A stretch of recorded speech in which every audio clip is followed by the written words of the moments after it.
Needless. I didn't know if you were coming, because Miss Jana said you had cousins this weekend. Did you have cousins? Sure. Oh, I thought your cousins was coming this weekend. No, oh, okay. If they were, you missed them, right? Yeah, we thought we were thinking you had cousins are coming. No, she said her cousin came. Oh, okay, oh, okay.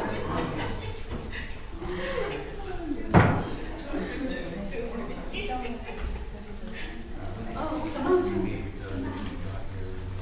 I think I have. We still have them. The other two girls.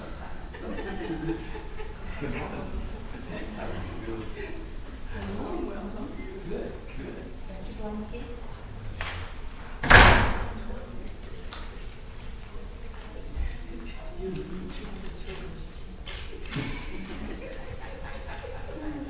She did some things last week. She might not be here this week if her cousins came. So I don't know what she's talking about.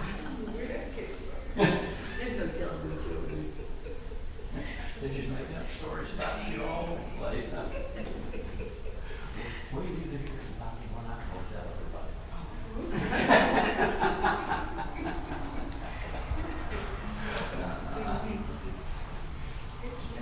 She was cute. Good morning.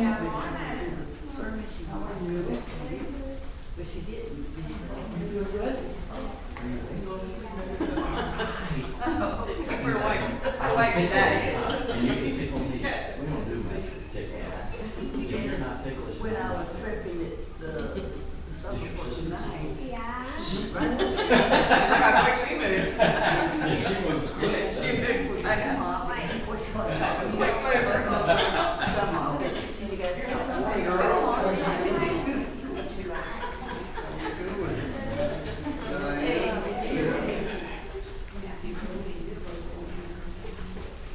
Morning, Lou.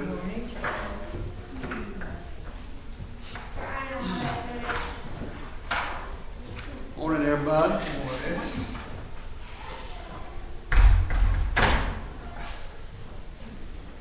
Everybody got their raincoats ready?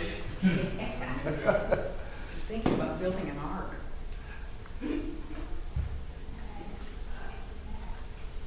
Our teacher disappear on us. I guess so. Nope, there he is. He's hiding.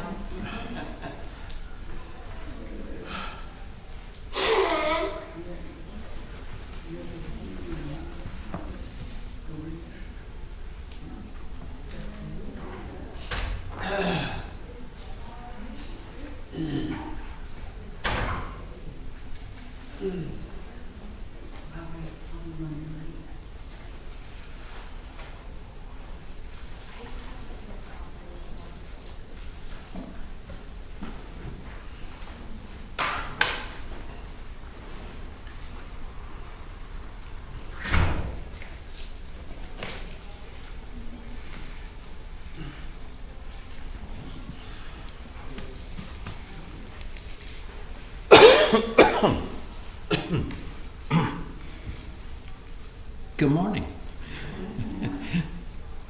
All these last minute things come in. We're going to be in Philippians, the 2nd chapter here in just a moment.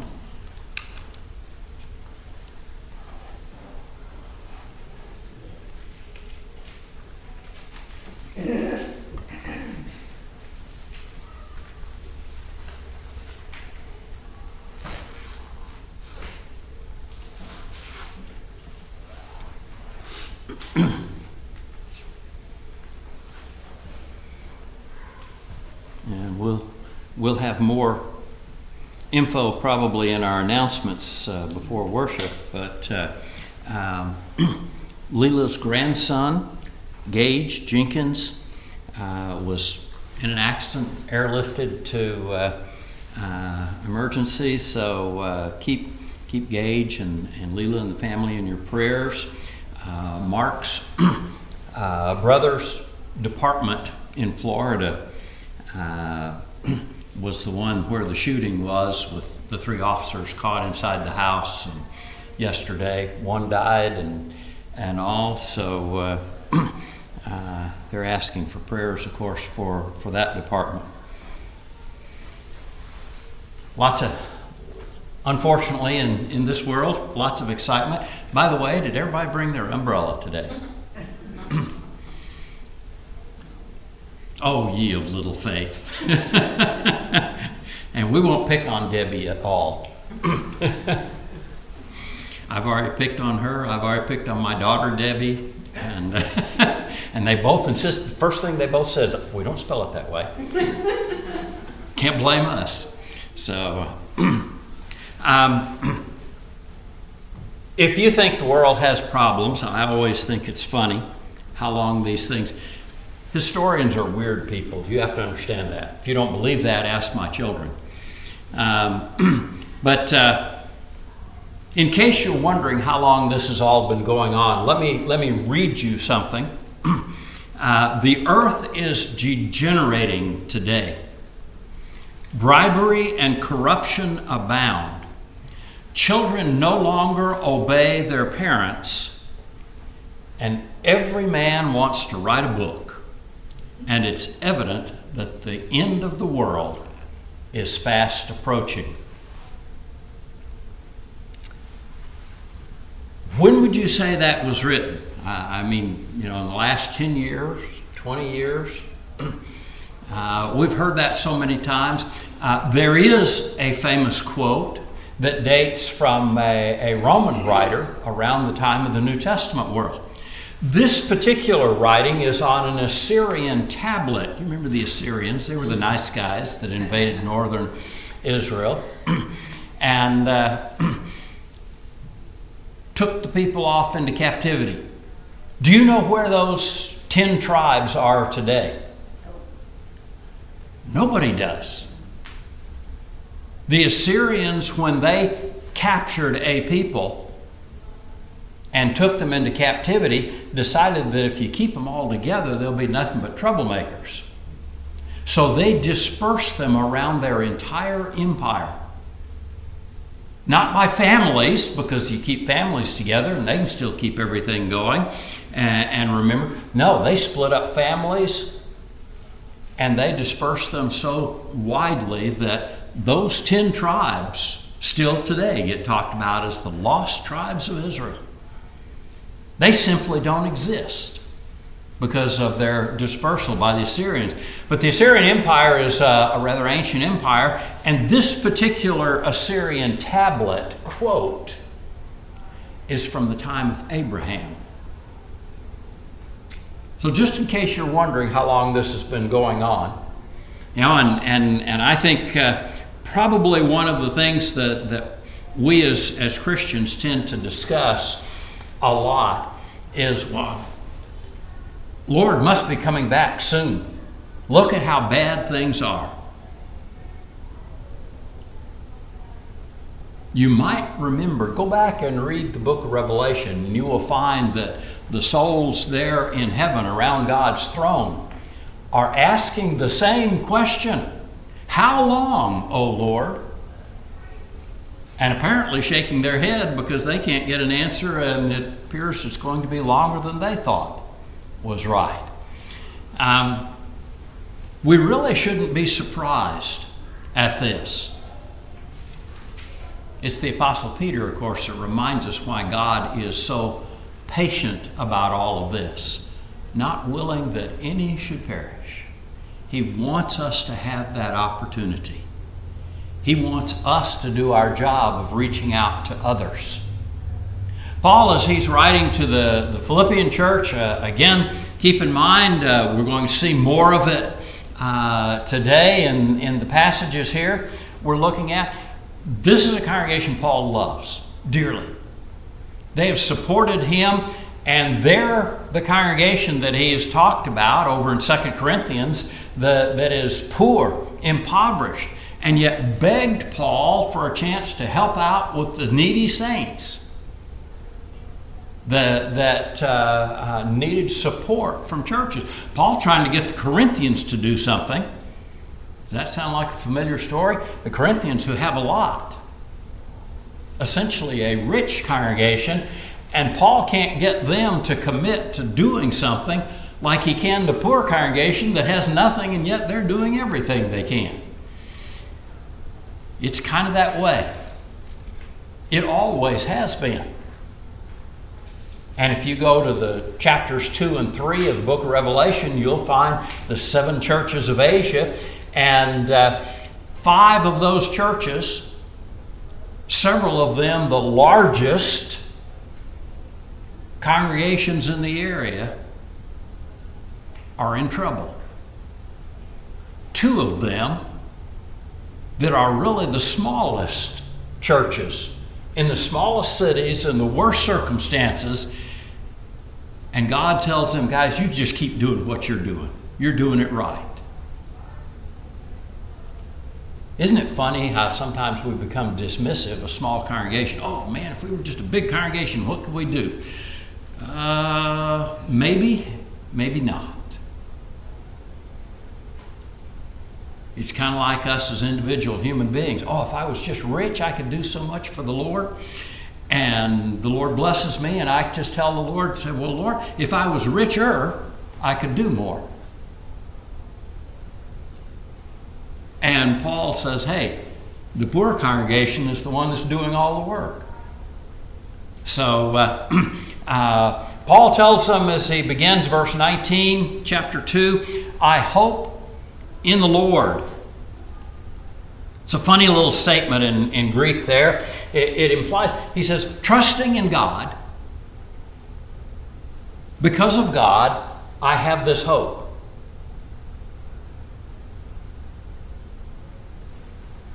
We use words very similar. How many times do we tell someone, well, I will see you Sunday, Lord willing, and the creek don't rise? Okay, any of you people old enough to remember where that "and the creek don't rise" came from on TV? Uh-oh. Fellow by the name of Tennessee Ernie Ford ended his TV shows. And they were in black and white, so that tells you that it's a long time ago. It was before my time, but Charles told me about it. Not before that. So the saying is simply a reminder, and it really, you think about it, it really is a very good scriptural reminder. Does God set in motion the natural world and leave it to take place? Does God interfere with that sometimes to bless us, answer prayers, and help out? Yes. But will God do that all the time? Is there anything in Scripture that makes you think that God has one person that walks under an umbrella and is protected from every little thing that happens to them, and God changes the natural world? A guy by the name of David just went out and announced to his enemies that, all the enemies of Israel said, look, I belong to God, and you guys surrender right now. Joshua did the same thing, right? No, they had to fight. They actually had to do something. And the lesson is still a good one for us, that reminder that we have hopes based on what the Lord we'd like for Him to do. But sometimes we have to admit, hey, that may not be in the Lord's plans. He may not be going to change the direction of the hurricane so that it misses our house. Does that mean the Lord isn't there, that He's powerless, that He doesn't know what He's doing? Or does that simply mean that He allows this natural world to take place, and many times is not going to make an exception for us or someone else? A lot of people use that for a good excuse not to believe in God. Exactly. God, who loves people, let this hurricane or earthquake happen. Why would He let people die? Whose choice was that? Always from the beginning. When we chose to bring sin into the world and we choose to sin in our lives, of course, we're Christians. We don't do that, right? We never make any mistakes. We still make those choices. And when we make those wrong choices, every single time we reinforce the fact that God says, I got to let them do their own thing sometimes. One of the hard lessons we learn as parents is when our kids are growing up, you have to kind of let go a little bit and let them make those really dumb mistakes, because we did the same thing, and hope that they learn something from it. Is that hard? To let your kids do that, knowing how it's going to work out for them if they don't pay attention to your advice? Oh boy, is it. Do you suppose it's hard for God to offer His advice and tell us what's the right thing to do and watch us do really dumb things? I think so. Well, Paul begins his hope in the Lord, his trusting in the Lord does not mean, and his trusting in the Lord, he's trusting that he'll get to send Timothy to them. He's trusting that he'll be released from prison. What happens if God doesn't release him from prison? Well, fine, I just don't trust God anymore. Paul's not going to say that. He's not going to do that. So we're left with two conclusions. Either Paul is a real idiot for trusting God when God doesn't give him everything he wants, or else that's real faith, knowing that sometimes God will give us hard times because that's what's happening around us. I hope, trusting in the Lord. So he begins with some of his hopes. He hopes to send Timothy to them shortly, so that I also may be encouraged when I learn of your condition. Paul likes to keep in contact with congregations. How does he know about Philippi and the problems that they have? Well, he's going to tell us here in just a minute. But they had sent one of their workers, again with funds to help Paul in his ministry, to help him in his living, even as he's in prison. And they'd sent those funds with one of the church members, who then stays to work with Paul, at least for a time. Well, I'm sending Timothy to you shortly, so I may be encouraged when I learn of your condition. We like to keep up. By the way, how many times a day do you text or phone someone to find out how they are, that's part of your family that you care about? Are we just nosy? Or do we really care? We like to keep in contact. I have no one else of kindred spirit who will genuinely be concerned for your welfare. Paul has an amazing trust in Timothy. These two began, Timothy, if you remember there in Acts, as a boy, probably around 14, 15 years of age, just past his bar mitzvah, has become a Christian because of the teaching of his mother and grandmother and their encouragement. And that's how he learned the Bible at home. Wow. Probably a whole lesson there, isn't it? Isn't it amazing how we overlook the value of mothers and grandmothers and their influence on us growing up? The young man meets Timothy. Timothy meets Paul there on Paul's second missionary trip, and now Paul takes him with him. Now, why would Paul take a young man 14, 15 years old with him, away from home? We'd think that a little odd today, wouldn't we? Young men in this period of time were generally, by the way, as late as the 1800s, it was still true. Early 1900s was still true in this country, as well as much of the rest of the world.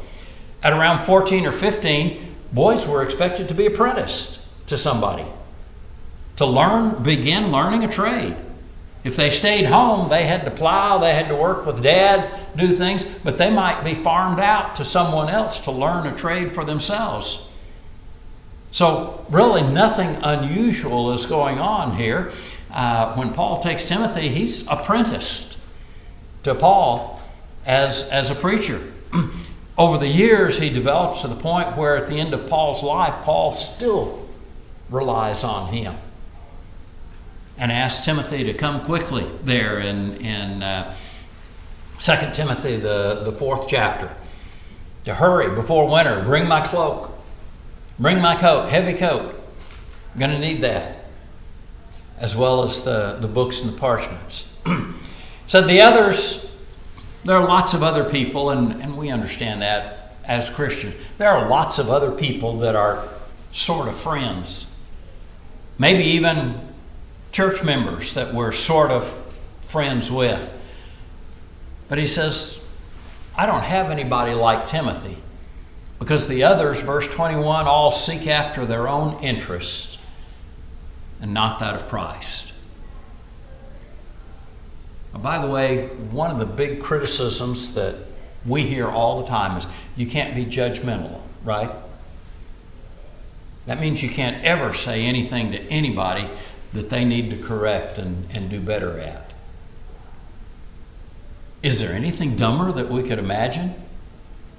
Can you imagine what our children would be like if we raised them without ever giving them any correction? Ever being judgmental? If you do that, this will happen to you. Start with, they probably wouldn't live long enough to grow up. And if they did, they'd all be in jail. So the reality is, as Christians, we are called to judge. Jesus puts it with righteous judgment. Judge the right way, based on the right standard.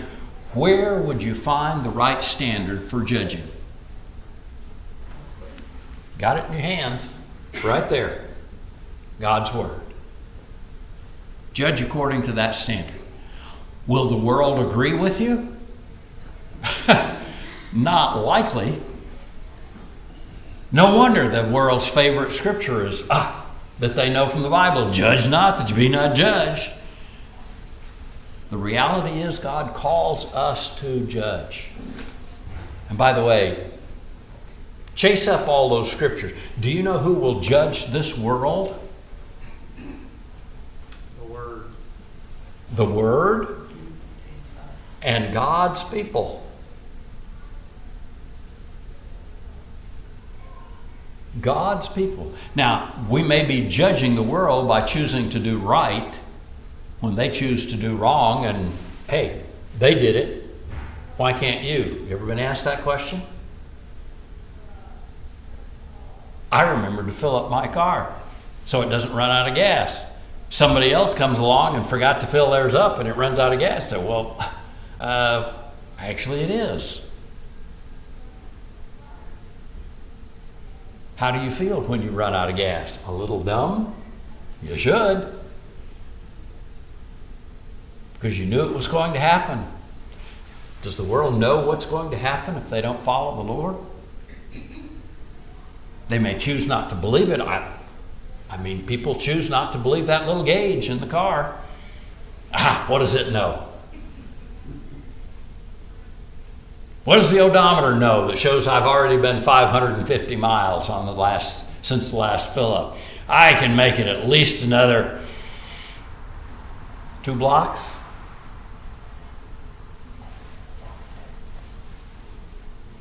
To the Philippian church, verse 22, Paul says, you know of his proven worth.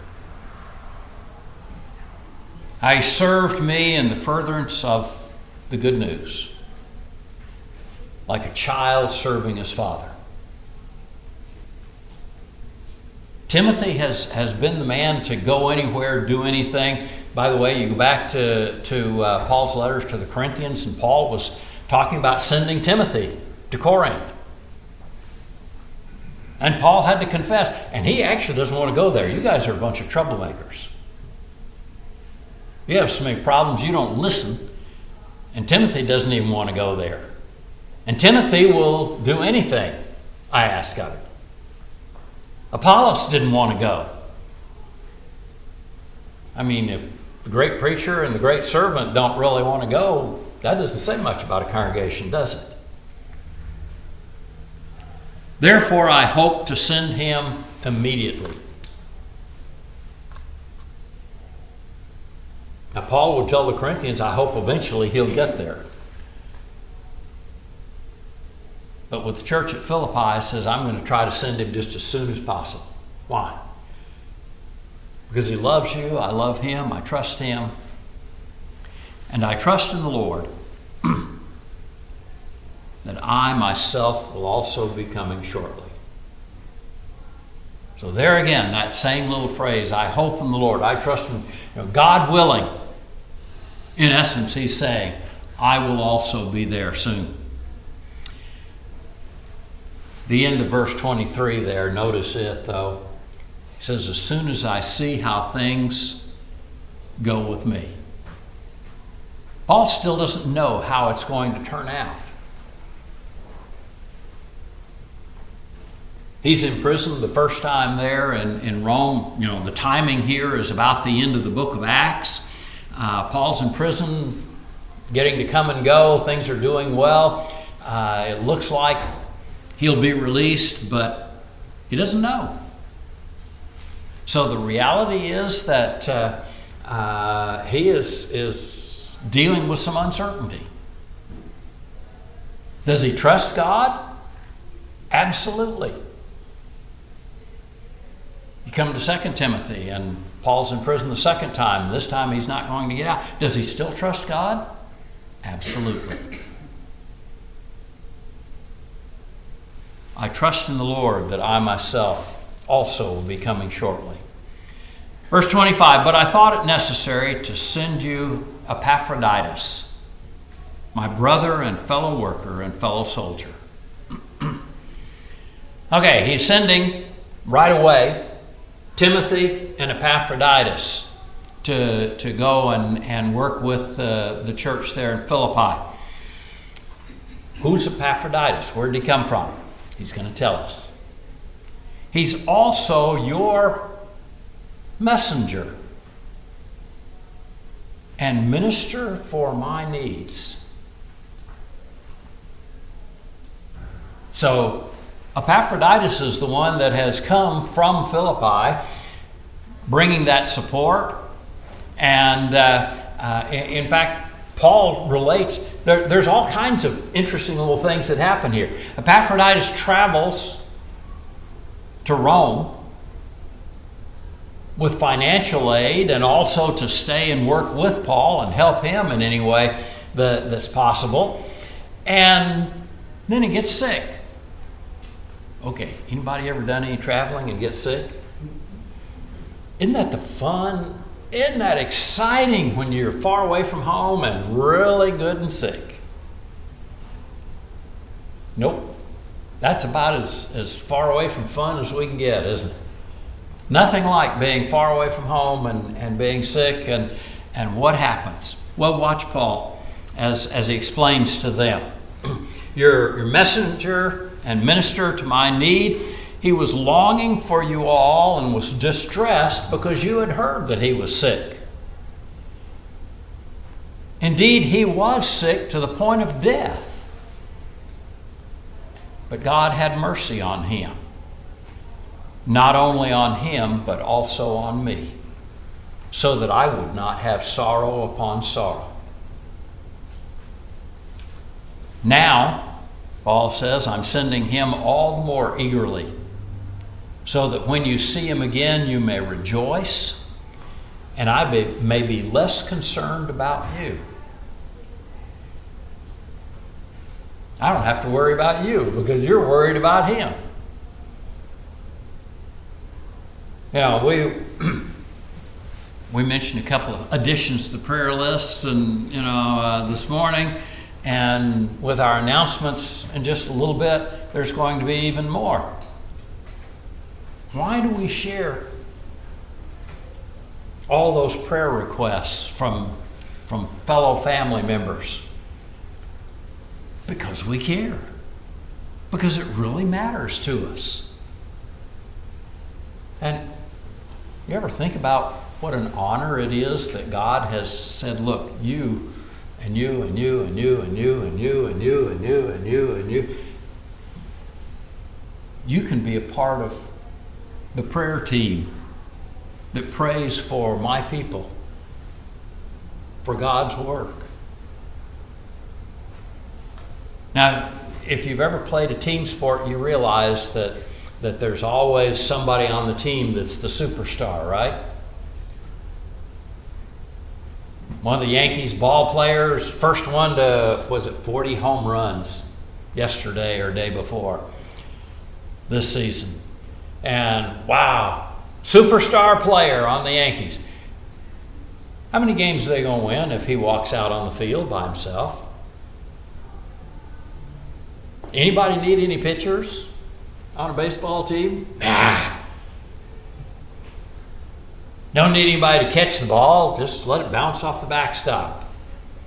And you certainly don't need anybody over there at first base or second or shortstop. Just one fielder to stand out in center field and do it all. Right?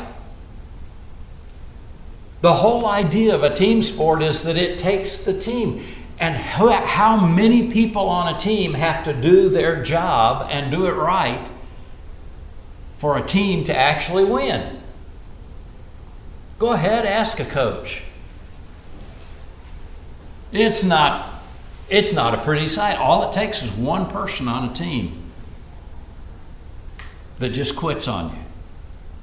And there is no way the rest of the team can make up for them. What happens in the Lord's church when one of us quits? Does it matter? It sure does. Let me be real tacky as a preacher here for a minute. Do you suppose a lot of times as congregations that our prayers go unanswered because some of us really don't make the... Oh, everybody else will pray for that. I don't need to. All it takes is one player out there to say, my position doesn't matter. And everything falls apart.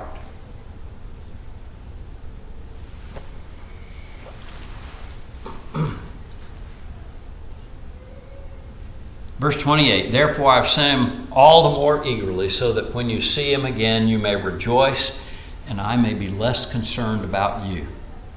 Receive him then in the Lord with all joy, and hold men like him in high regard. Because he came close to death for the work of Christ, risking his life to complete what was deficient in your service to me.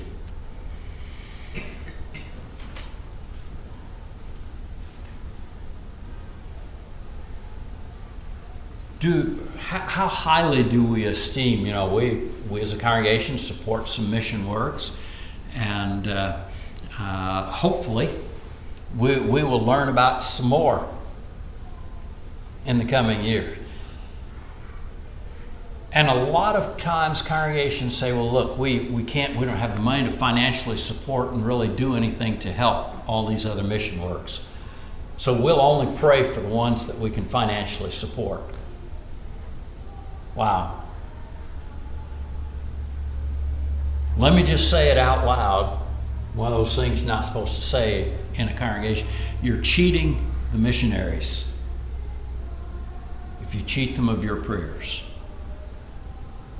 Even more important than any financial assistance are your prayers.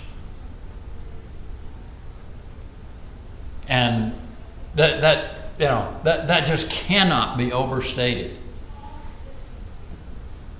It is so incredibly important to those that are out there to know that we at home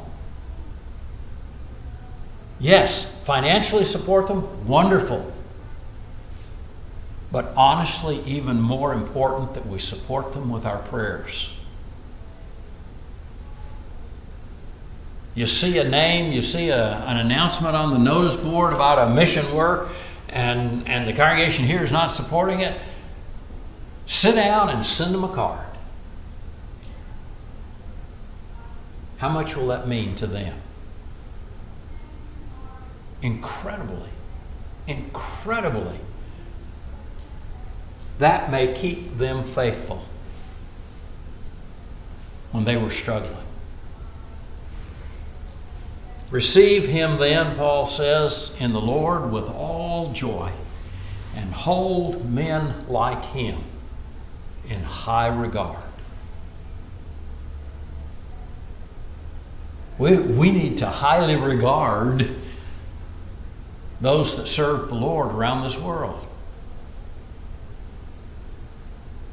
It's really a part of our work as God's people. Whether they came close to dying or not,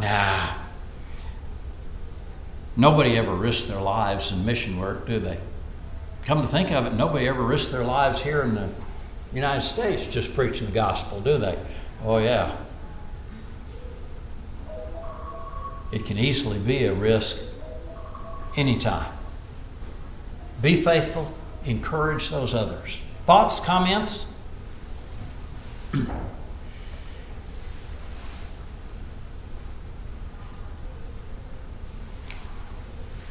Believe it or not, the idea behind preachers saying terrible things like this is not to make you feel guilty.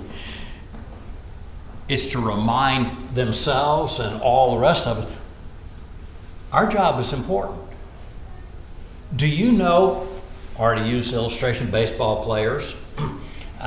Several years ago, congregation we were at, the college baseball coach came through and spent a weekend or so with us. Enjoyed visiting with him, and no, I didn't play college baseball, and he still was mad at me. Oh well. But here is, you know, in team play, it's so incredibly relevant. Like Paul uses these illustrations. My position was shortstop. Do you know how many times you go out and practice being a shortstop? I was pretty good at it. I played for our church league softball team and started the turn on multiple double plays. You don't get many double plays in softball. And every single one that we turned a double play on, I started it. Woohoo! Really good. You know how you get that? You practice to the point you say, yeah, I can catch anything. No problem. I can get those bouncing balls, crazy bounces and everything. And now, 10 years later, I haven't practiced once since. Do you know how many hours a day you spend catching balls? I thought professional baseball players would know how to do that. I thought that they certainly don't spend any time. Do you ever go to a professional baseball game? It's great watching them. They get out there and they throw balls to each other. They hit balls to each other. And they practice. And it's just a few minutes leading up to the game, and they're still practicing. And they practice hitting, and they practice everything. And then they go in and come back out to play the game. I always like the saying, the amateurs do it until they get it right. Pros do it until they can't get it wrong. Exactly. No matter how many times you've gotten it right, you still practice. Because I guarantee it doesn't take very long before the rusty skills become completely useless. I guarantee I could not play shortstop right now at all. Wouldn't happen. unless the ball bounced off of me or something. The reality is Christianity, is serving the Lord any different? Can any one of us quit practicing and say, hey, the rest of the team will carry me? Can you imagine the pitcher saying, oh, they don't need me anymore? Ask Charles with girls basketball team, which player in which position could quit on you? There's not a single one. Well, this one's the captain of the team. This one's the most important one. Yes, there are players that are special and important. But to be honest, if they're not team players, encouraging everybody else to do well, they're useless. In sports and in the Lord's church, what use is a Christian that doesn't encourage everybody else?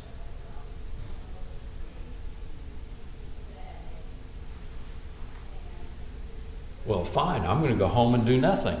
A lot of times that's what we've been doing anyway. Maybe it's time to get up and do some good and serve the Lord. Paul begins the 3rd chapter. He says, finally, one thing you learn real quick about preachers is when a preacher says finally or therefore, it doesn't mean a thing. You see that? My wife just looked at me and said, that word doesn't mean anything. Therefore, finally, we're going to go to the next point. That's about all it means. And then I'm going to remind you of the first point. Finally, my brethren, rejoice in the Lord. He's already told them that at least 8 or 10 times in the first 2 chapters. Why does Paul keep telling the congregation that seems to do everything right, that seems to love the Lord, that seems to love Paul, that seems to want to do anything they can in service to the Lord? Why does he keep telling them, be happy? Why do team players keep telling each other, do good, hang in there, you did great? Because that team reinforcement is literally what keeps us going. How long will you continue to play a sport if nobody on the team ever speaks to you? Now, let me make a preacher point here. As a congregation, how many of us make an effort to get up and speak to the visitors? Does it matter? Well, that's the preacher's job. That's Eddie's job. No. If you're the visitor, how much does it matter if everybody just wants to come around you and say hello and meet you and invite you back? Does it make a difference? Let's face it, you go visit somewhere and everybody comes up and is friendly to you and everybody encourages you to come back, and you go someplace else and nobody speaks to you. Been places like that.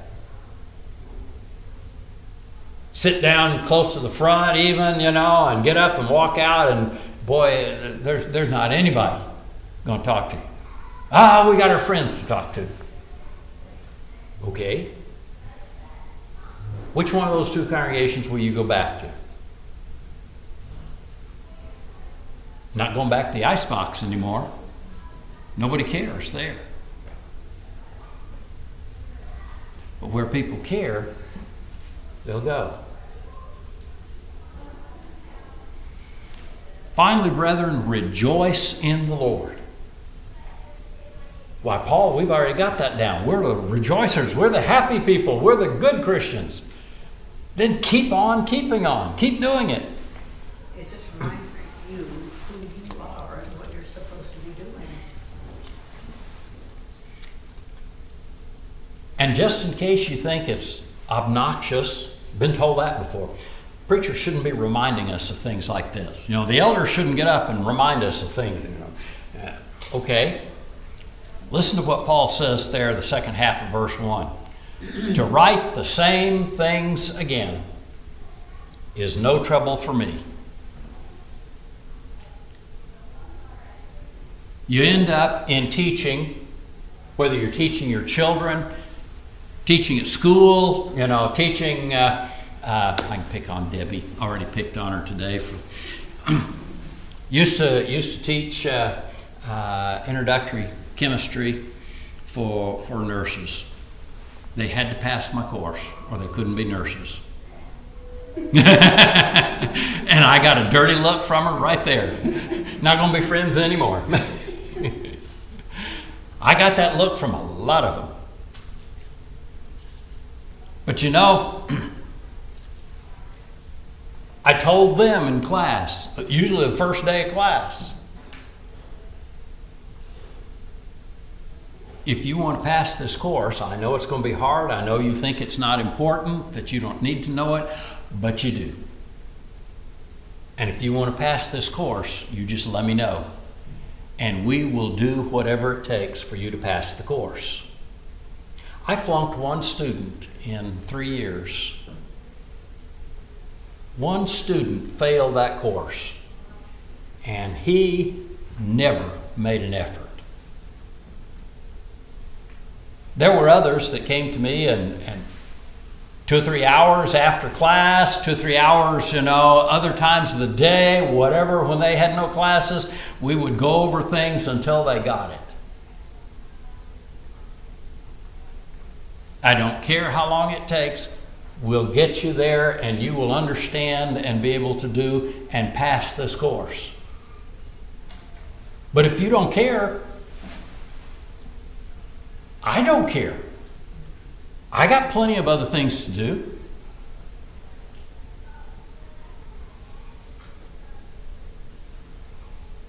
And the one person that didn't care was the one that flunked the course.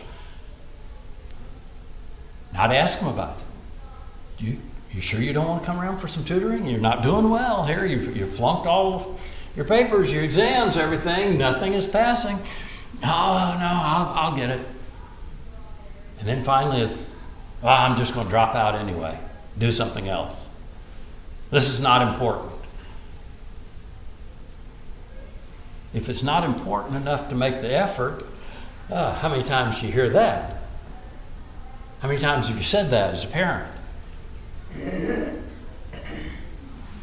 To write the same things again is no trouble for me. I can repeat myself till the cows come home. And the cows haven't been coming home lately. They're all still out in the field. No problem. But the second part of that, and it is a safeguard for you. Repetition. Hearing the same thing. Again, a lot of times, we get upset at that. Why should I come to church and hear the same sermon every week? Week after week after week. How do you learn something? Have you ever noticed the importance of repetition? This is one of those things that with my wife teaching, I hear all kinds of nonsense out of the schools. Oh, we don't believe in repetition anymore. Okay, then you're a bunch of idiots. That's not fair. We can learn by osmosis. That's where you get real close to knowledge and it just kind of migrates from over there to you. It never happens. Do you know how, if you go home and watch a movie on TV tonight or the next time you sit down and watch one, do you know how those actors and actresses learn all those lines? I got news for you. Without repetition, you are never going to learn the lines. And yeah, been there, done that. Lots of lines. How do you learn them? lots and lots of times going over and over and over and over the same thing until it just comes instantly. What's 2 plus 2? Your mind just immediately said 4. Why 3? Should have known, Betty.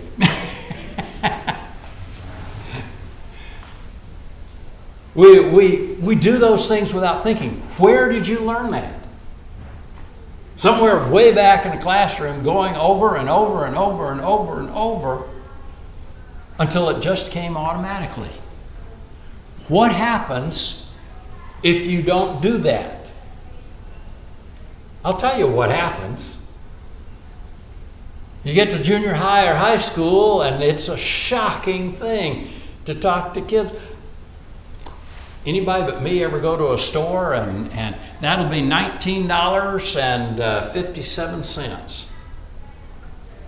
And you hand them a $20 bill and 57 cents.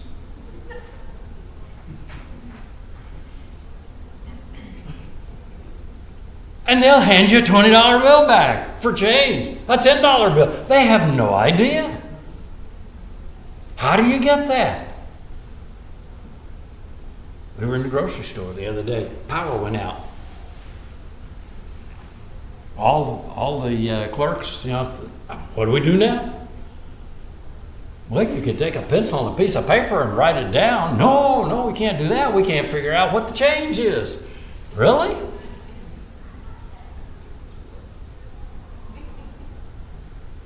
And how would you learn to do that?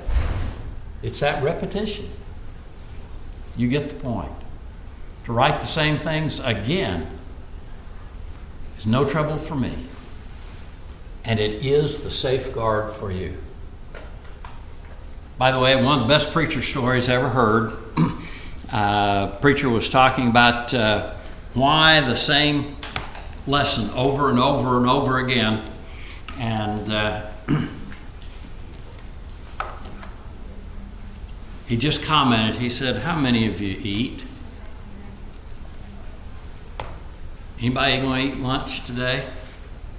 We eat supper tonight. We eat breakfast tomorrow. Why? You've done it once. Why not just skip that? No more meals forever. Well, I'd starve to death. If we don't feed our souls from God's Word all the time, what happens? We'll starve to death. So keep in mind, that repetition is important. We're out of time. Thank y'all.